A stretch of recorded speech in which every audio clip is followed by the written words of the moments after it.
आज ही Doubtnut app download करें। Doubtnut पर होगा अब आपके सभी मैथ्स, केमिस्ट्री, फिजिक्स और बायोलॉजी डाउट्स का सफाया। बस अपने क्वेश्चन की फोटो खींचो, उसे क्रॉप करो और तुरंत वीडियो सोल्यूशन पाओ। Download now. सवाल यहाँ पे कह रहा है male and female gametes are dash, यानी कि मुझे बात करनी है हमारे जो मेल और हमारे जो फीमेल के गैमीट्स होते हैं वो किस प्रकार के होते हैं। ऑप्शन में दो टर्म दी हुई हैं, या तो डिप्लॉयड या फिर हैप्लॉयड। आइए देख लेते हैं। सबसे पहले इन दो टर्म्स के बारे में बात कर लेते हैं, इन दोनों टर्म्स को समझ लेते हैं और फिर देख लेंगे कि आखिरकार हमारे मेल और फीमेल गैमीट किस प्रकार के होते हैं। बात करूं अगर यहाँ पे क्रोमोसोम नंबर की, या सबसे पहले मैं बात करूं अगर क्रोमोसोम्स की, तो क्रोमोसोम्स क्या होते हैं? क्रोमोसोम्स हमारे स्ट्रक्चर्स होते हैं जो हमें न्यूक्लियस के अंदर देखने को मिलते हैं। बेसिकली जो क्रोमोसोम होता है ये क्या होता है? ये मेरा डीएनए ही होता है। डीएनए क्या होता है? डीएनए हमारा जेनेटिक मटेरियल होता है। तो जो डीएनए होता है उसकी काफी ज्यादा लंबा साइज होता है, इसलिए उसे एक छोटे से सेल के अंदर लाने के लिए हम क्या कर देते हैं? उसको कर देते हैं हम हाईली कंडेंस्ड फॉर्म में। हाँ जी, यानी कि उसको हाईली कंडेंस्ड कर दिया जाता है, और जो हाईली कंडेंस्ड फॉर्म होती है हमारी डीएनए की, उसको हम क्रोमोसोम बोलते हैं। क्रोमोसोम हमारे कुछ स्ट्रक्चर के देखने को मिलते हैं, कुछ इस प्रकार से। ये हमारे क्रोमोसोम का स्ट्रक्चर होता है, ये हमारी हाईली कंडेंस्ड फॉर्म होती है डीएनए की। तो ये जो न्यूक्लियस के अंदर हमारा क्रोमोसोम होता है, जनरली अगर मैं ह्यूमंस के बारे में बात कर रहा हूँ, तो ह्यूमंस के अंदर हमारे सेल के अंदर ये देखने को मिलते हैं हमारे 23 पेयर्स। हाँ जी, ये 23 पेयर्स हमें देखने को मिलते हैं, यानी कि ओवरऑल कितने हो गए हमारे? 46 क्रोमोसोम हो गए। तो ये क्या हुआ, हमारे अगर पेयर देखने को मिल रहे हैं तो वो क्रोमोसोम्स किस प्रकार के बोले जाते हैं? वो बोले जाते हैं हमारे डिप्लॉयड टाइप के, यानी कि पेयर्ड क्रोमोसोम्स हमारे क्या हैं? डिप्लॉयड हो जाते हैं। अगर मैं बात करूं हैप्लॉयड टाइप के क्रोमोसोम्स के बारे में, तो इसके अंदर खाली हमारा हाफ सेट ही प्रेजेंट होता है। हाँ जी, यानी कि अगर हाफ सेट प्रेजेंट है तो उसको मैं क्या बोलूंगा? हैप्लॉयड। यानी कि अगर एक सेल के अंदर मेरे 46 क्रोमोसोम है, ह्यूमन का सेल ले रहा हूं, तो ये किस प्रकार का सेल है? ये मेरा डिप्लॉयड है।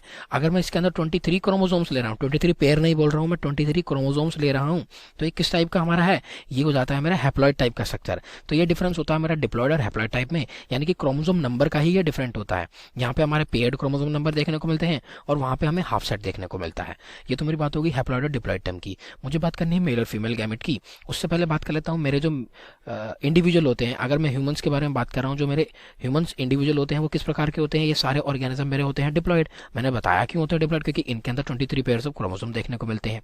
23 पेयर यानी कि 46 क्रोमोसोम इन टोटल।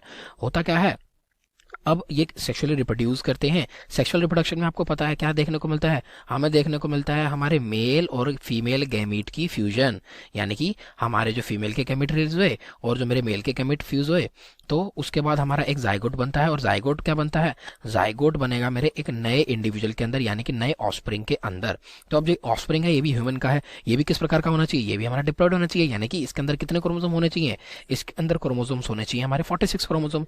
तो अब इसको 46 क्रोमोसोम चाहिए, तो यहाँ पे अब आप देखिए फ्यूजन भी हो रहा है। तो अगर मैं बात करूं यहाँ पे, अगर 23 मेरे मेल से आए, 23 अगर मेरे फीमेल से आए, तो ये दोनों मिलके मेरे जाइगोट में जो होंगे कितने हो जाएंगे? 46 क्रोमोसोम हो जाएंगे, और 46 क्रोमोसोम हमारे ऑफस्प्रिंग के अंदर आएंगे। तो अब आप देखिए हमारे जो मेल और फीमेल गैमीट है किस प्रकार के स्ट्रक्चर बन चुके हैं? ये बन चुके हैं हमारे हैप्लॉयड स्ट्रक्चर्स। हाँ जी, तो बता देता हूँ यहाँ पे जो हमारे दिए गए स्टेटमेंट है, इसका जो राइट आंसर है वो यही है कि जो हमारे मेल और फीमेल गैमीट होते हैं वो हैप्लॉयड होते हैं। क्यों होते हैं उसके बारे में बात कर लेते हैं। अगर देखिए हमारे जो मेल और फीमेल गैमीट है वो दोनों किस प्रकार के होंगे? डिप्लॉयड होंगे, यानी कि 46 प्लस 46 होंगे। तो यहाँ पे कितना हमें देखने को मिलेगा? यहाँ पे हमें देखने को मिलेगा 92 क्रोमोसोम्स। अब ये देखिए 92 क्रोमोसोम्स हो गए हैं, यानी कि एक नॉर्मल इंडिविजुअल्स में कितने क्रोमोसोम होते हैं? 46 होते हैं, और ये तो इसके डबल हो चुके हैं।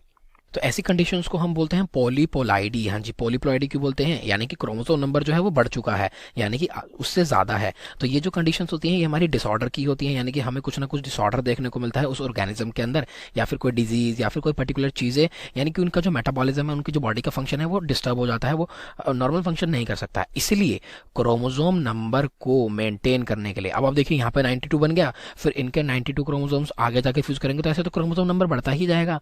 तो इसलिए क्रोमोसोम नंबर को मेंटेन करने के लिए होता क्या है, जो मेरे डिप्लॉयड ऑर्गेनिज्म है 46 वाले, उनके अंदर मुझे एक रिडक्शनल डिवीजन देखने को मिलती है। रिडक्शनल डिवीजन क्या होती है? ये मेरे क्रोमोसोम नंबर को रिड्यूस कर देती है। हाँ जी, तो मेरी जो रिडक्शनल डिवीजन होती है उसी से मेरे गैमीट्स बनते हैं। तो अब देखिए 46 मेरे मेल के अंदर रिडक्शनल डिवीजन हुई, कितने हो गए? 23। वहीं फीमेल के अंदर 23 हो गए, दोनों वापस दोबारा मिले और 46 बन गए। तो देखिए क्रोमोसोम नंबर क्या है हमारा, यहाँ पे कंजर्व रहा है। हाँ जी, कंजर्व रहा है, दूसरे ऑफस्प्रिंग के अंदर भी 46 आया। तो इसी को कंजर्व करने के लिए हमारे जो गैमेट्स बनते हैं वो हमारे हैप्लॉयड बनते हैं। Thank you. क्लास 6 से 12 से लेके नीट, IIT, जेईई मेंस और एडवांस के लेवल तक 10 मिलियन से ज्यादा स्टूडेंट्स का भरोसा। आज ही डाउनलोड करें डाउटनेट ऐप या व्हाट्सएप कीजिए अपने डाउट्स 8400 400 400 पर।